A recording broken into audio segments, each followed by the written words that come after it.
Caros irmãos, que Deus nos abençoe e nos ampare hoje e sempre. Vamos estudar hoje o livro Tambores de Angola, capítulo 5. O título é Primeiros Contatos. Vamos iniciar nosso estudo.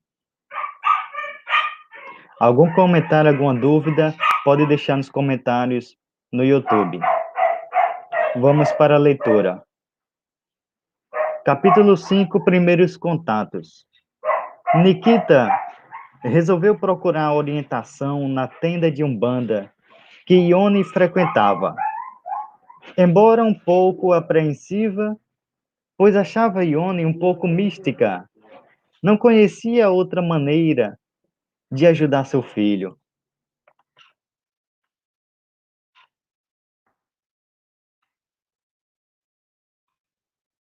Venceu as primeiras barreiras criadas pela desinformação e pôs-se a caminho. A tenda umbandista ficava do outro lado da capital, em bairro afastado da região central. Dona Nikita nem ao menos viu o barulho e a confusão do trânsito, tais as suas preocupações. Ia acompanhada de Ione, que falava o tempo todo como se quisesse catequizar a companheira e torná-la um bandista também. Dona Nikita não estava interessada em outra coisa diferente da melhora do filho. Para ela, nada mais importava. Estava disposta a tudo. E como boa católica que era, estava armada com seu rosário e uma dezena de nomes de santos na cabeça, rezando a Salve Rainha e dirigindo-se a uma tenda para falar com os guias. Como Ione chamava os orientadores espirituais da religião. Umbanda, um mistério envolve de tal forma essa manifestação religiosa que se torna difícil para o leigo saber sua origem e seu significado. Seus rituais tornaram-se tão misteriosos que os brasileiros, com seu misticismo natural, foram explorados por aqueles que nenhum escrúpulo tinham em relação à fé alheia. Mas isso não é característica da Umbanda. Por todo lugar onde há um sentimento religioso, manifestam-se pessoas inescrupulosas que abusam da fé alheia. Protestantes, católicos, espíritas, espiritualistas, esotéricos e também umbandistas não estão livres do comércio e do abuso das almas alucinadas. Mas no Brasil, essa terra abençoada, onde as pessoas preferem julgar antes e talvez conhecer depois a Umbanda, por se manifestar, na maioria das vezes, para aqueles possuidores de uma alma mais simples, de uma fé menos exigente, que os torna vítimas dos pretensos sábios e donos da verdade. Recebeu uma marca, um rótulo, que aos poucos, somente aos poucos, vai se desfazendo. Isso ocorreu também devido às manifestações de sectarismo religioso, antifraterno e anticristão de uma minoria, o que gerou preconceito contra os rituais, o vocabulário e as devoções da Umbanda. Esse preconceito velado fazia com que Dona Nikita se armasse contra tudo. Preparou o talão de cheques, pois ouvira falar que nestes lugares se cobrava, e muito, para realizar um trabalho, entre aspas. Quem sabe, algum despacho o ebó, como ouvira algum dia na televisão. Mas bem que tinha certa inclinação para essas coisas. Embora fosse católica apostólica romana, de vez em quando recorria às rezas, aos benzimentos e a outras possibilidades que Ione lhe ensinava, mesmo porque Ione é uma médium muito forte, só não é desenvolvida. Mas o que importa? Médium é médium, pensava ela, em sua ignorância das coisas espirituais. Dentro do carro, olhava para Ione meio desconfiada.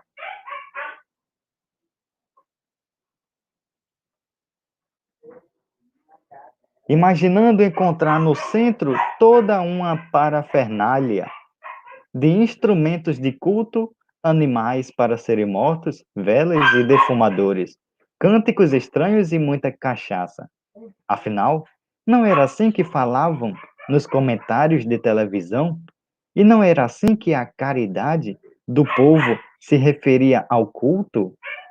Talvez encontrasse também um povo esquisito, vestido com roupas espalhafatosas, com imensos colares extravagantes pendentes do pescoço e fumando charutos.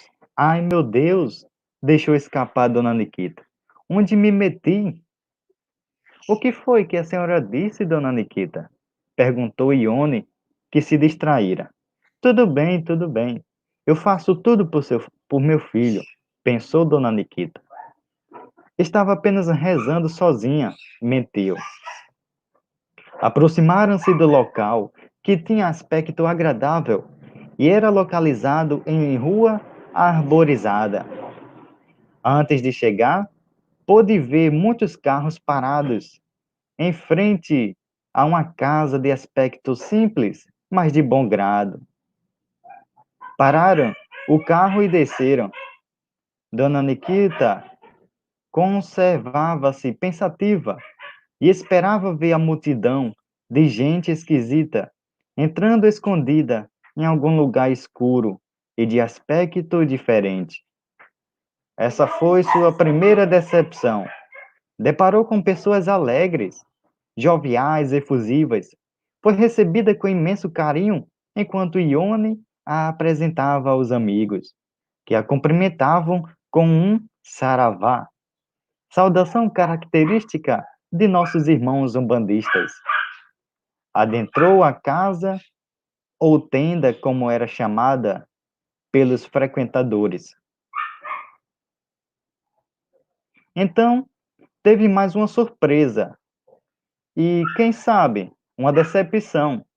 Nada de ambiente escuro, mal cheiroso, nem de pessoas diferentes.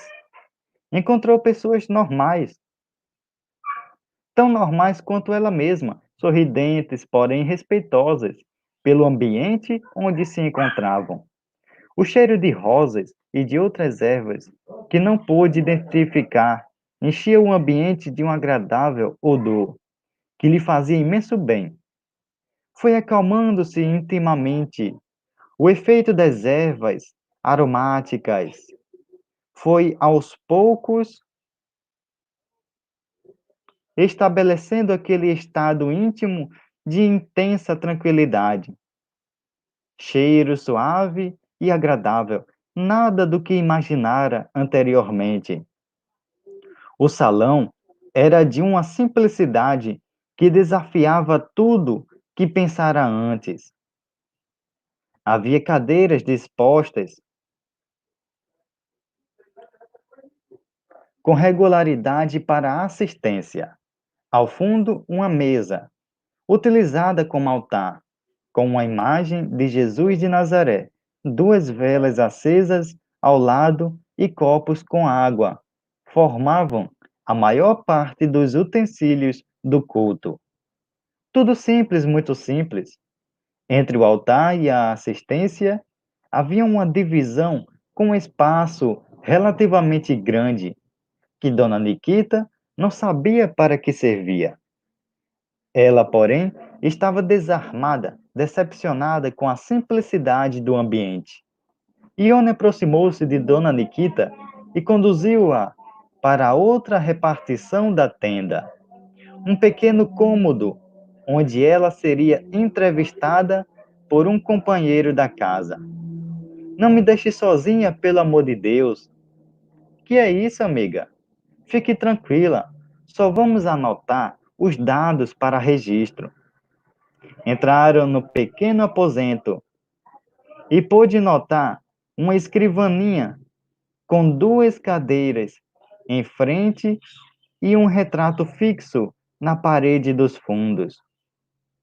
Era de um preto velho, simpático e sorridente, que olhava para o alto como se estivesse fixando as nuvens num céu de anil. Um senhor a atendeu com expressão de carinho e perguntou-lhe: É a primeira vez que vem a uma tenda de Umbanda, minha senhora? Olhando para Ione, demorou a responder: Sim, claro. A minha amiga me convidou, sabe? Estou com uns probleminhas. Na verdade, não sou eu, é o meu filho, sabe? Não se preocupe, senhora. Tudo a seu tempo. Eu apenas pergunto para saber quanto conhece a respeito do nosso culto. Como é seu primeiro contato com a Umbanda, nós nos colocamos à disposição para qualquer esclarecimento às suas dúvidas e pedimos que se sinta à vontade em nosso meio, pois aqui somos uma família. Todos aqui trazemos problemas por solucionar, mas graças a nosso Pai grande, estamos unidos para tentar também auxiliar os outros na medida do possível. Após a conversa inicial, Dona Nikita ficou mais calma. No entanto, pensava em quanto cobrariam para fazer o trabalho para seu filho. Será que teria dinheiro bastante? Foi conduzida para o local da assistência e sentou-se junto à companheira Ione. Pôde observar também que a maioria das pessoas estava de branco e se ajoelhava no chão para orar. Imitou-as no procedimento. Orou, orou com um sentimento que nunca tivera antes. Lágrimas vieram-lhe à face. Foi despertada desse estado elevado de consciência quando Ione tocou-lhe de leve, entregando-lhe um papel com algo escrito. Levantou-se lentamente, sentou-se e abriu o papel. O que estava escrito bastou para que se desfizesse qualquer barreira que porventura ainda restasse. Leu, então, com todo o interesse de sua alma, saciou sua sede e satisfez sua curiosidade. Desarmou-se ante o que estava escrito. Abriu seu coração para as claridades de Aruanda, como dizem os nossos irmãos, e pôde então compreender que julgara mal aquelas pessoas e que se estava ali precisando da ajuda delas, não tinham direito de manter barreiras no coração. O folheto dizia simplesmente: Meu filho, minha filha, que as bênçãos do nosso Pai Maior estejam em sua vida. Saravá. Você está numa tenda umbandista. Talvez você não tenha vindo aqui por livre escolha. Talvez as dificuldades da vida lhe tenham indicado o caminho. Quem sabe a curiosidade natural que invade seu coração. Mas não importa, você está aqui e nós também. Queremos esclarecer a você que neste recinto reinam a disciplina e o respeito por nossos guias e pelas leis da Umbanda. Aqui se pratica a caridade e por isso mesmo nada se cobra pelas orações e pelos conselhos que aqui são prestados. Somos trabalhadores do Pai Maior e não temos outro objetivo que não seja servir de instrumentos para que os guias realizem seu trabalho. Não tratamos de nenhum assunto que possa prejudicar o próximo. Não fazemos despachos, oferendas ou matanças de animais. Nossa lei maior chama-se Umbanda, que para nós significa união, caridade, crescimento e integração com a lei da vida. Seja bem-vindo, vibre harmonia, bem-estar e prosperidade, e que os guias iluminem sua vida para encontrar resposta aos seus questionamentos e solução para as suas dificuldades. Saravá, os guias da Umbanda, Saravá, o Pai Maior. Então, havia muito compromisso por parte daquelas pessoas, pensava Dona Nikita consigo mesma. Isso quer dizer que as informações que eu vi de uma e outra fonte estavam equivocadas? Meu Deus, como a gente faz ideia errada das pessoas.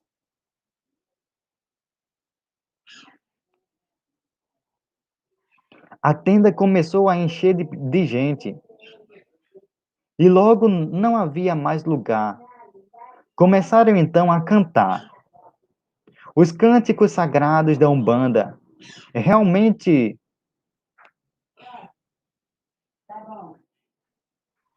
contêm um profundo significado. Era a hora da invocação dos guias e dos mentores do culto, a qual se realizava por meio dos cantos e das orações. O gongá já estava preparado e os filhos da tenda se encontravam em seus lugares, todos de branco, enquanto as rosas e as folhas aromáticas envolviam o ambiente com seus odores balsamizantes. Os hinos sagrados começavam a vibrar no recinto. Como cheira a Umbanda? A Umbanda cheira. Cheira cravo e cheira rosa. Cheira flor de laranjeira. Vibrações intensas envolviam o ambiente e desde o momento em que chegamos pudemos perceber isso. Desencarnadas e encarnados vinham em busca de algo. Chegamos cedo a meu pedido, pois desejava obter informações e fazer algumas observações que para mim eram muitíssimo importantes. O caso Erasmino me inspirava dedicação e gostaria de participar de todos os lances. Momentos atrás, quando Dona Nikita penetrou o salão principal, já nos encontrávamos lá, e deste lado da vida, as coisas se passavam de forma bastante interessante. Fomos apresentados a uma entidade que estava postada junto à soleira da porta. O espírito parecia um soldado que estava de prontidão para manter a ordem e a disciplina. Lá fora, víramos outros que estavam em pontos estratégicos em torno de todo o quarteirão onde se localizava a construção física da tenda. Impunham respeito e zelavam pela disciplina do lugar. Eram perfeitos cavalheiros. Um deles, a quem fomos apresentados, atendeu-nos solícito e encaminhou-nos ao responsável espiritual pelos trabalhos da noite. Aproximou-se de nós um espírito trajando terno azul marinho, alto e de bigodes emoldurando a face sorridente. Chamava-se Anselmo. Vinha acompanhado de outro espírito, uma senhora de cor negra, que se vestia com trajes típicos da época do Brasil colônia. Sua aura nos envolvia a todos, e uma bondade profunda irradiava-se de sua presença, tornando-a respeitada por todos os outros espíritos que ali trabalhavam. Eram os responsáveis pelas atividades daquela tenda de Umbanda, Anselmo e Eusália, que sorrindo nos cumprimentaram com um abraço fraternal. Meu nome é Arnaldo, falou meu companheiro. Estamos em tarefa de socorro e com certeza já foram informados pelos nossos irmãos maiores a respeito de nossa vinda. Claro, meu caro, falou Anselmo. Somos aqui todos aprendizes e creio que poderão nos auxiliar muito nas tarefas que possamos desenvolver em comum. Esta é Eusália, nossa mentora responsável por nossas atividades. Que é isso, Anselmo?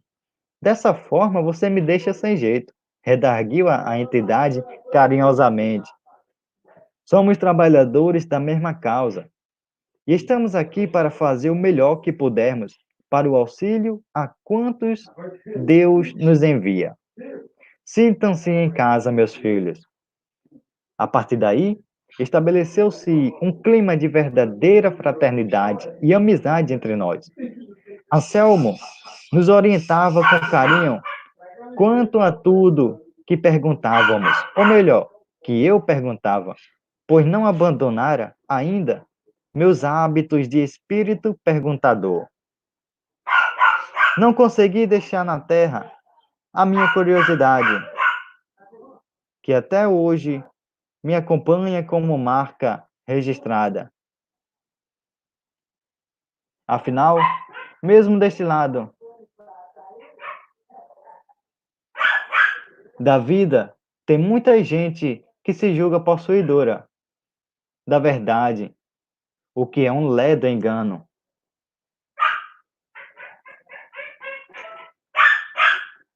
Também, para esses eu escrevo. Aqui temos também muita literatura. E para alguém que se acostumou a ser repórter quando encarnado, encontrei aqui mil e uma situações às quais poderia me dedicar. E olha que tem muito espírito interessado em nossas notícias. Mas, deixando de lado essa minha mania de defunto metido a repórter do além, vamos ao que interessa realmente. Olhei por todo o ambiente e pude notar uma luminosidade azul com reflexos dourados, envolvendo todos que entravam. Curioso, ensaiei uma pergunta para Anselmo, enquanto Arnaldo se afastava com Eusália para tratar do caso que viéramos acompanhar. Meu novo amigo não se fez de rogado e explicou-me solícito. Acho que você está tão interessado nos assuntos da Umbanda que não olhou bem o que acontece à sua volta. Quem dera que outros espíritos pudessem se dedicar a uma pesquisa como você está se propondo fazer e levassem para os nossos irmãos da crosta informações corretas. Enquanto ele falava, fui olhando o ambiente com mais atenção. Ao lado da porta de entrada, havia dois espíritos que estavam magnetizando todos que passavam por eles. Um assemelhava-se a um índio pele vermelha, com uma indumentária jogada sobre o ombro, de porte altivo, sério, porém sem ser grave. Trazia um recipiente nas mãos e espargia uma mistura de ervas maceradas em todas as pessoas.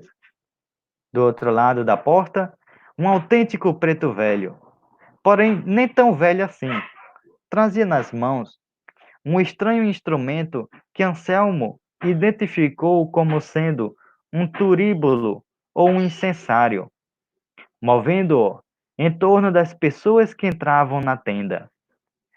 Enquanto o objeto exalava uma fumaça de cheiro adocicado, de forma que ninguém que passasse por aquela porta ficasse sem os efeitos do que lhe seria ministrado.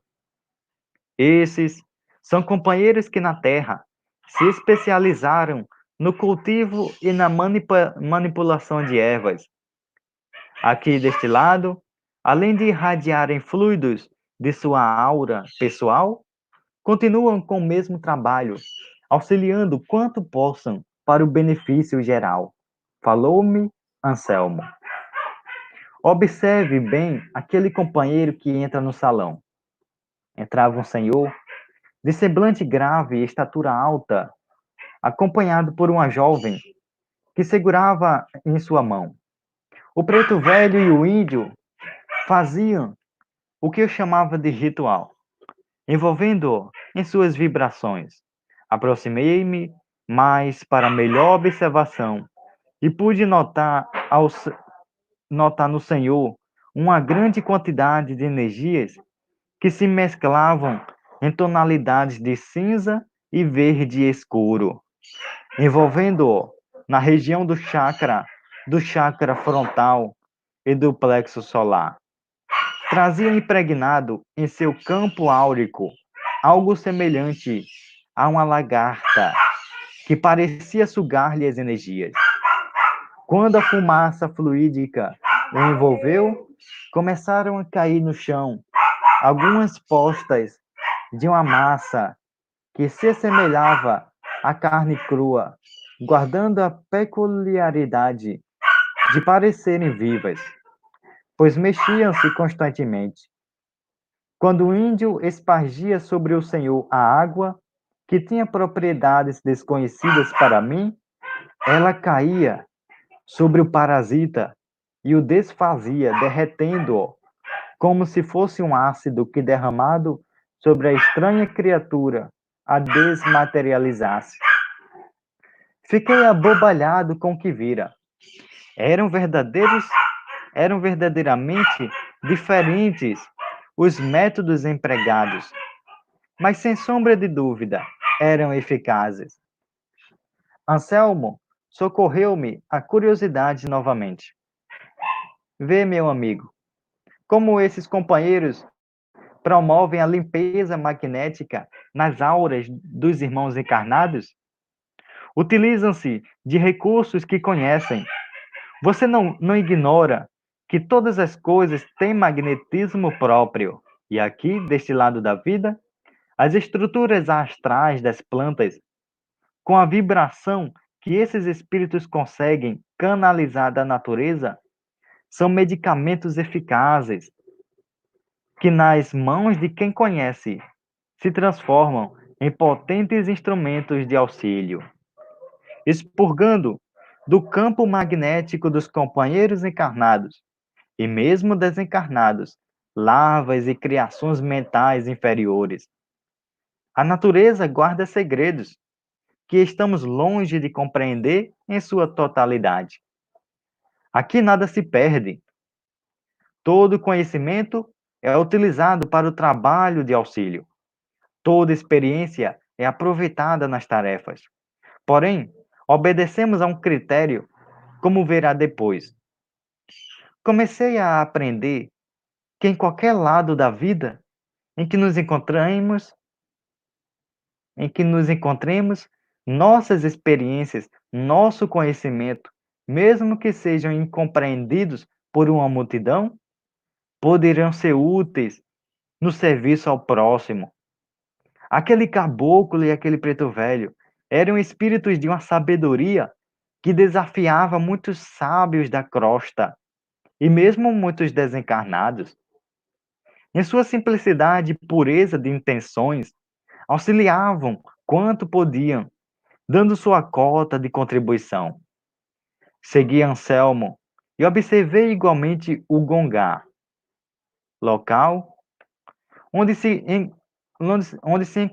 concentravam as atenções de todos. Era uma espécie de altar, utilizado para as rezas que se destinavam a encarnados e desencarnados. Anselmo, desta vez, explicou sem que eu perguntasse. Muitas pessoas necessitam ainda de algo que funcione como muletas psicológicas, a fim de desenvolverem seu potencial. Mas aqui, o que acontece é bem diferente.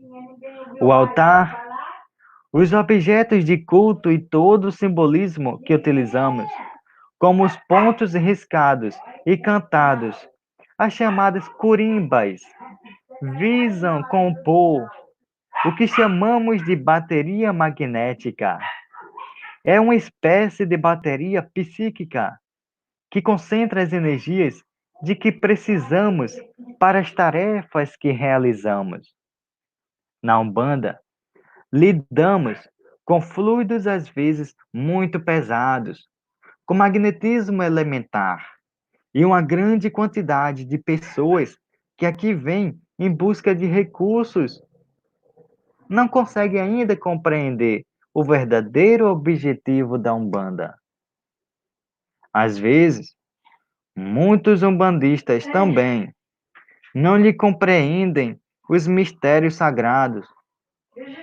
Esse altar, o gongá, usando terminologia própria da Umbanda, é uma verdadeira concentração energética. Todos concentram aí seus pensamentos, suas orações, suas criações mentais mais sutis. Então, quando precisamos de uma cota energética maior para desenvolver certas atividades, é só recorrermos a esse depósito de energias, pois o altar é também um imenso reservatório de ectoplasma, força nervosa grandemente utilizada por nossos trabalhadores, em vista da natureza de nossas atividades. Os cânticos, além de identificarem cada espírito que se manifesta, atuam igualmente como condensadores de energia, uma espécie de mantra, já que são palavras consagradas por seu alto potencial de captação energética. É a força mágica da Umbanda. Observei o ambiente espiritual da tenda ou terreiro. À medida que o povo cantava em ritmo próprio, parecia que imensa quantidade de energia luminosa ia se formando por cima da assistência, segundo o ponto cantado. De cores variadas, as energias iam se aglutinando na psicosfera ambiente e depois eram absorvidas pelas auras de quantos ali estavam, além de se agregarem em torno do gongar. O fenômeno era maravilhoso de se ver.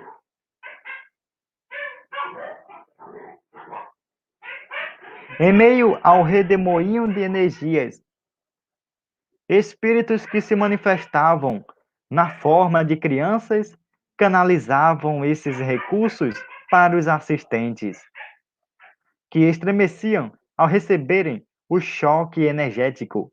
Eram os fluidos que os atingiam e desestruturavam as criações mentais inferiores, os miasmas e os demais parasitas que se encontravam nas auras dos participantes. Não tive coragem de falar nada. Aprendia que tudo ali, naquela tenda, tinha uma finalidade específica. Anselmo, porém, continuou. Isso não quer dizer que todos aqui saibam o que se passa em nosso plano.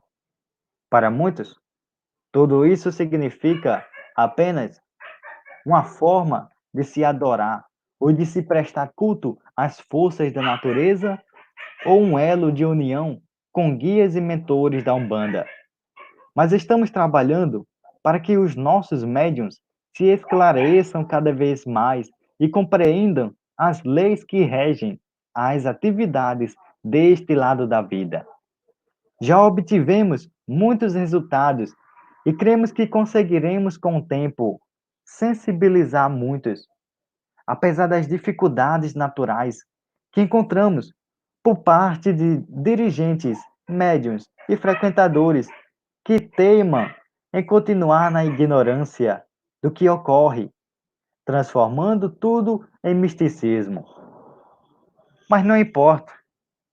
Continuamos a nossa tarefa de espiritualizar a Umbanda, de fazê-la mais compreendida por nossos irmãos. Aventurei-me, então, a perguntar a respeito de algo que me chamara a atenção desde que chegara à tenda. Quem eram aqueles espíritos que pareciam guardar a entrada do local? Pareciam soldados de um exército de desencarnados. Aqueles são os guardiões, meu caro Ângelo. São os espíritos responsáveis pela disciplina e pela ordem no ambiente. Em muitas tendas ou terreiros, são conhecidos como Exus. Para nós, são companheiros experimentados em várias encarnações, em serviço militar, em estratégias de defesa, ou mesmo simples trabalhadores que se fazem respeitar pelo caráter forte e pelas vibrações que emitem naturalmente. Eles se encontram em tarefa de auxílio, conhecem profundamente certas regiões do submundo astral e são temidos por sua rigidez e disciplina. Formam, por assim dizer, nossa força de defesa.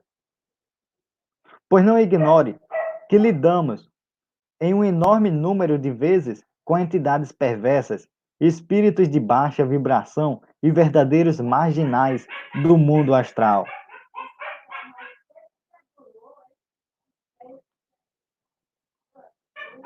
Que só reconhecem a força das vibrações elementares com um magnetismo vigoroso e de personalidades fortes que se impõem. Essa é a atividade dos guardiões. Sem eles, talvez as cidades estariam à mercê de tropas de espíritos vândalos, ou nossas atividades estariam seriamente comprometidas. São respeitados e trabalham à sua maneira para auxiliar quanto possam.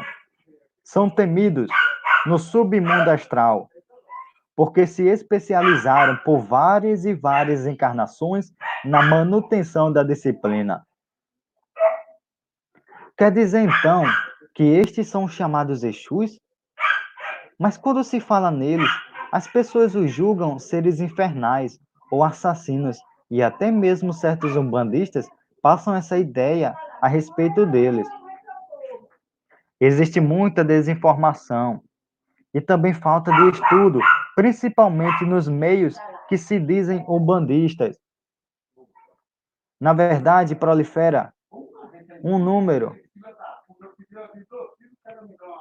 acentuado de manifestações religiosas de cunho mediúnico que utilizam o nome da Umbanda para se caracterizarem perante a sociedade dos homens. Mas a verdadeira Umbanda é uma religião que é destituída de misticismo em seus fundamentos, o que mais tarde poderemos esclarecer a você. Aqui, no entanto, nos deteremos para esclarecer melhor o assunto. Muitos do próprio culto confundem os Exus com outra classe de espíritos que se manifestam à revelia em terreiros, descompromissados com o bem.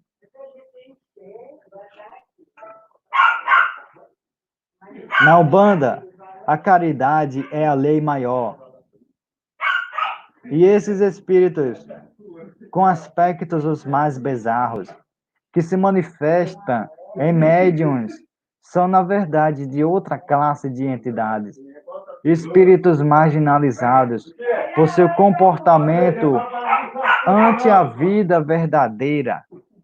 Bandos de obsessores de vadios que vagam sem rumo nos subplanos astrais e que são muitas vezes utilizados por outras inteligências, servindo a propósitos menos dignos. Além disso, encontram médiuns irresponsáveis, 10 e 10, que se sintonizam com seus propósitos inconfessáveis e passam a sugar as energias desses médiuns e de seus consulentes, exigindo trabalhos, matança de animais e outras formas de satisfazerem sua sede de energia vital. São conhecidos como quiumbas nos pântanos do astral. São maltas de espíritos delinquentes, à semelhança daqueles homens que atualmente são considerados na Terra irrecuperáveis socialmente, merecendo que as hierarquias superiores tomem a decisão de expurgá-los do ambiente terrestre, quando da transformação que aguardamos para o próximo milênio. Os médiuns que se sintonizam com essa classe de espíritos desconhecem sua verdadeira situação. Depois, existe igualmente um misticismo exagerado em muitos terreiros que se dizem umbandistas e se especializam em maldades de todas as espécies, vinganças e pequenos trabalhos que realizam em conluio com os quiumbas e que lhes comprometem as atividades e a tarefa mediúnica. São, na verdade, terreiros de quiumbanda. Vamos ver aqui o significado de quiumbanda.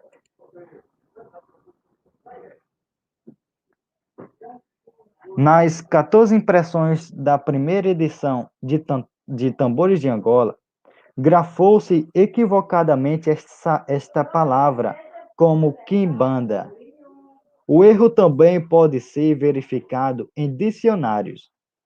No Hallways, o termo quimbanda, quando substantivo feminino, é definido como segmentação da Umbanda, que utiliza especialmente Exus em suas práticas, nas quais se incluem supostos malefícios endereçados a pessoas, animais, etc. Isso está no dicionário Hallways da língua portuguesa. O dicionário revela duplo desconhecimento ao informar, logo a seguir. A denominação é-lhe atribuída pelos adeptos da Umbanda de linha branca. Como se sabe, tanto não há linha branca em Umbanda quanto a palavra Exu, tão frequentemente distorcida. Não é sinônimo de espírito inferior. Este é o quiumba, como esclarecem o autor espiritual e os dicionários. O vocábulo quimbanda, que se origina do idioma banto, diz respeito aos processos de magia ou antigoécia, segundo a terminologia própria dos cultos que receberam alguma influência africana. São chamados quimbandeiros, os espíritos que detêm o conhecimento de como reverter os efeitos daninhos da magia negra e da feitiçaria, e, para tanto, necessariamente devem saber como produzi-los. Daí a confusão. Se um grupo mediúnico envolve-se, por exemplo, em anular determinada magnetização que traz consequências funestas a um indivíduo, pode-se dizer que ele está envolvido em quimbanda, ainda que denomine de outra forma. Espíritas, que geralmente não têm familiaridade com esse universo, costumam preferir o termo antigoécia para designar tal prática. É a mesma coisa. Antigoécia, quimbanda. Goécia é energia negativa. De qualquer forma, não que de qualquer forma há que convencionar-se um termo para se referir aos processos e aos centros onde se praticam a baixa, a feitiçaria e a magia negra, já que esses locais não se confundem com terreiros de umbanda, nem com barracões de candomblé. Não obstante, com aqueles redutos, por vezes lançarem mão de todo de modo ilegítimo do nome umbanda para designar sua prática espúria, por derivação do vocábulo já dicionarizado quiumba, espírito mau, marginal do plano astral, espírito obsessor, o quiumba. A alternativa natural é quiumbanda, opção que se adotou nesta obra, apesar do inconveniente que apresenta de assemelhar-se foneticamente à palavra umbanda. Então, observamos nessa anotação do Dicionário Esclarecimento dos Espíritos a diferença de umbanda para quimbanda e ainda a palavra quiumbanda. A gente, se reler esse livro várias vezes, vamos entender o significado e na prática também. Vamos continuar. São, na verdade, terreiros de quiumbanda e não de umbanda. Usam o nome da umbanda como outros médiuns utilizam o nome de espíritas sem o serem. Há muito que se esclarecer a respeito. Os espíritos que chamamos de Exus são, na verdade, os guardiões, os atalaias do plano astral que são confundidos com aqueles dos quais falamos. Por assim dizer, caros irmãos, o que o livro está falando é a polícia e ladrão, assim na terra como no céu. Os Exus é a polícia do mundo espiritual, Exus e Pombagiras, e os Quiumbas é os vândalos. Vamos continuar a leitura. Os Exus são bondosos, disciplinados e confiáveis, os verdadeiros Exus. Bondosos, disciplinados e confiáveis. Utilizam o rigor a que estão acostumados para impor respeito, mas são trabalhadores do bem.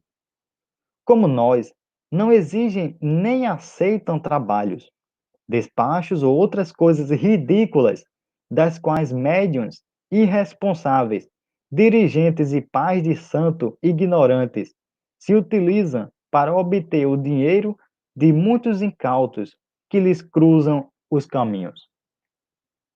Lembremos Jesus, nossos irmãos. Dai de graça o que de graça recebestes. Continuando. Isso é trabalho de quiumbanda, de magia negra. Nada tem a ver com a umbanda, a verdadeira umbanda, que é amor e caridade, que não cobra nada. O assunto dava para muita conversa e elucidações, mas a hora não comportava tais possibilidades, pois as atividades iriam começar. Arnaldo e Eusália aproximaram-se de nós após as interessantes elucidações de Anselmo.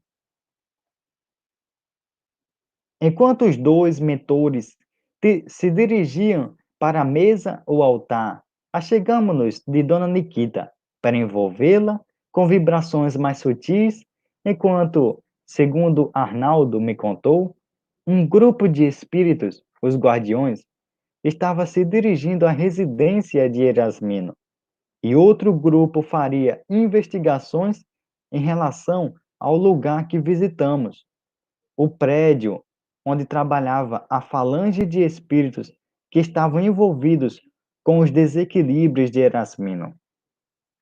Os cânticos criavam no ambiente uma atmosfera de intensa radiação magnética, pois concentravam na psicosfera da tenda as energias de todos os presentes.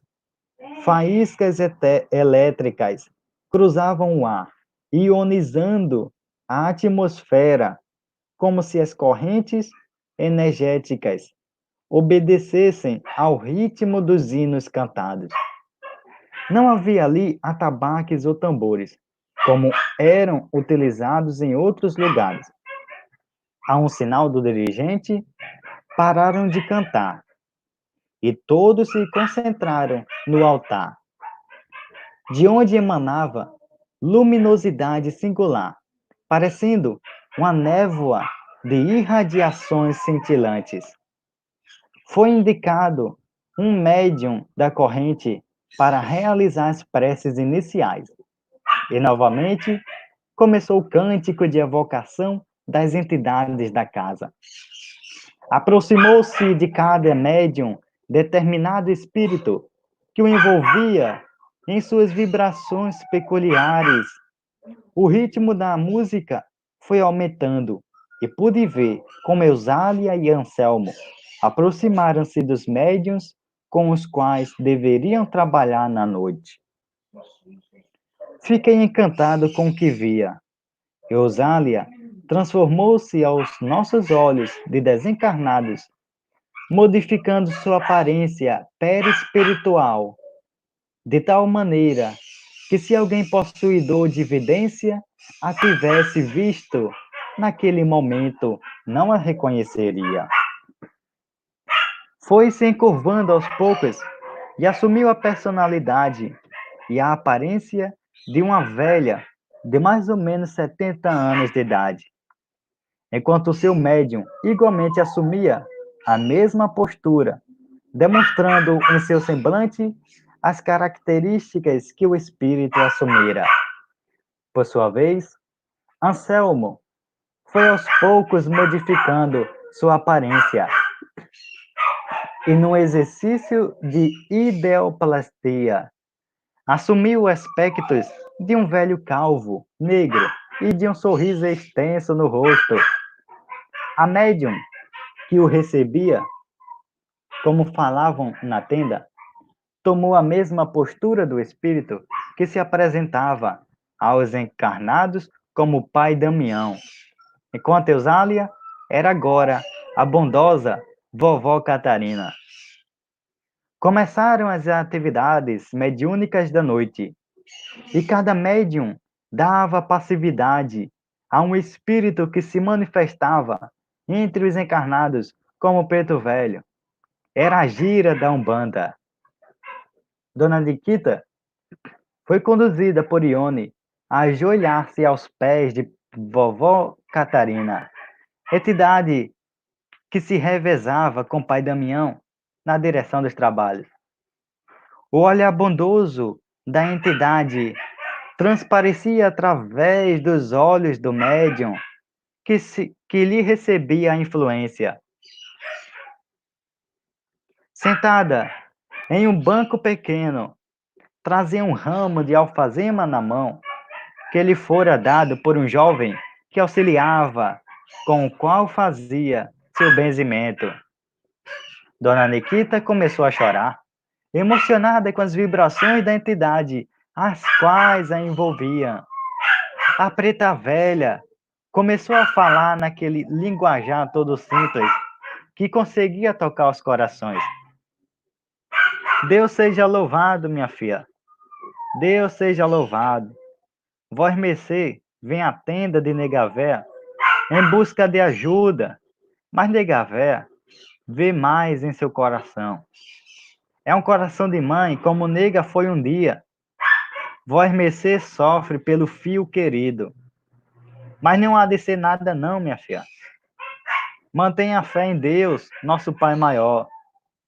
E aos poucos as coisas vai melhorando. Nós vamos trabalhar para o nosso Erasmino. E temos amigo seu, do lado de Negavé, que veio ajudar também. A conversa continuava num misto de consolo e de informações do plano espiritual a respeito do caso de Erasmina. Dona Nikita chorava sentidamente, enquanto a assistência continuava cantando os pontos dos guias. Olhei bem o que se passava e pude ver que enquanto a entidade conversava com a companheira encarnada. Caíam dela certos resíduos fluídicos que eram dissolvidos nas vibrações do ambiente espiritual do lugar. Vovó Catarina passava aos poucos seu ramo de alfazema em volta de Dona Nikita, dando-lhe um passe, e do galho da erva desprendiam-se fios tenuíssimos de fluidos lilazes que interagiam com a aura da nossa irmã, causando-lhe imenso bem-estar. Eram os recursos da natureza aliados ao amor da entidade e à simplicidade de sua tarefa. Uma a uma, as pessoas foram se aproximando dos médiuns incorporados para o momento de conversa fraterna. Enquanto deste lado, os guardiões retornavam com informações preciosas a respeito do caso Erasmino. Findo o culto, após as orações, os espíritos responsáveis retomaram a aparência que tinham, com extrema naturalidade. Dirigimos-nos a aposento contíguo para conversarmos. Os assistentes retornaram a seus lares e Dona Nikita, aliviada, retornou igualmente com Ione, que lhe presenteou com um livro interessante que um médium da casa lhe dera, o Evangelho segundo o Espiritismo de Allan Kardec. Vejamos, nossos irmãos, um presente de um livro espírita dada de uma casa de Umbanda. Continuemos. Estávamos reunidos na sala com os mentores da tenda. Na sala com os mentores da tenda. Quando nos foi passado por um dos guardiões extenso material capturado no reduto das trevas, onde todo o caso estava sendo tramado. Após Eusália ler o conteúdo, considerou com efetiva preocupação o caso do nosso Erasmino exige muito trabalho. Pelo que vejo, nosso irmão vem de um passado espiritual em que se comprometeu largamente com atividades menos dignas no submundo do crime, em região da Europa. As entidades envolvidas com o caso não perdoaram, pois se sentiram lesadas com sua atitude, que julgam traidora. Contrataram um agente das sombras e exímios magnetizadores, os quais trabalham no caso, mantendo extensa base em região das sombras, a qual vocês tiveram oportunidade de visitar na companhia de Erasmino Desdobrado. Precisamos de mais ajuda, de médiuns experimentados em atividades deste lado. Temos que desativar essa base o mais urgentemente possível. Os guardiões conhecem bem o local, que já está devidamente mapeado. Quanto a Erasmino, nós o traremos aqui para as devidas orientações e ele participará de uma atividade diferente. Fará parte apenas do grupo de estudos. Faremos a limpeza em sua aura, de uma única vez. Depois veremos como proceder para conduzi-lo a uma consciência mais ampla de sua realidade espiritual. A companheira mostrou-se conhecedora profunda de casos semelhantes e portou-se com extremo equilíbrio em sua proposta de trabalho. Entregou-nos os documentos capturados na base umbralina, o submundo astral, como chamavam. E podemos perceber quanto exigiria de nós a tarefa que estávamos empreendendo. Arnaldo teve a ideia de recorrer a dois médiuns conhecidos que militavam numa casa espírita de orientação kardecista. Para lá, nos dirigimos, após falarmos com Anselmo e Eusália. Estes colocaram à nossa disposição 2 guardiões, que nos acompanharam com o máximo de interesse no caso. Eusália, por sua vez, juntamente com Anselmo, dirigiu-se ao lar de Erasmino para desdobrá-lo e trazê-lo à tenda, onde seria realizada a limpeza magnética, conforme os trabalhos da casa. Caros irmãos, com a oportunidade do esclarecimento e estudo de hoje desse livro, Espírita, com assuntos sobre Umbanda, com assuntos espiritualistas, o livro Tambores de Angola nos esclarece a parceria, a união do Espiritismo com a Umbanda, servindo a mesma causa que é Jesus, que é o Evangelho. Então, trabalhamos hoje o capítulo 5 do livro Tambores de Angola. E o próximo capítulo vai ser o capítulo 6, intitulado Desdobramento. Vamos acompanhar ao longo dessa história a desativação de um prédio. Semelhante é, assim, a desativação de uma cidade das trevas, que obsidia as pessoas, o mundo, os dirigentes mundiais, os presidentes das nações,